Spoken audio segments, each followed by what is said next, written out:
кажа, да, треба да предлагаме закони во кои што се прецизирани стрикно критериумите, условите и каде што се предвидени фискални импликации, а не да мислиме на чист популизам. Овој закон сега е поддржан од пратеничката група на ВМРО-ДПМН, затоа што со овој закон ќе се опфатат лицата кои што беа изоставени во претходните законски решенија.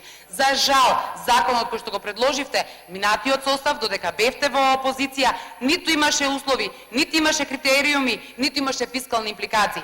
Почитувана колешке, за жал и за жал на граѓаните, но за волја на вистината, тоа беше чист популизам во предизборниот период. И за крај ќе кажам, од 1726 предпријатија, 1488 предпријатија се приватизирани во периодот од 92 до 99 година. Единствениот епилог е криминална транзиција, производство на олигарси и над 200.000 семејства оставени на работ на екзистенцијата.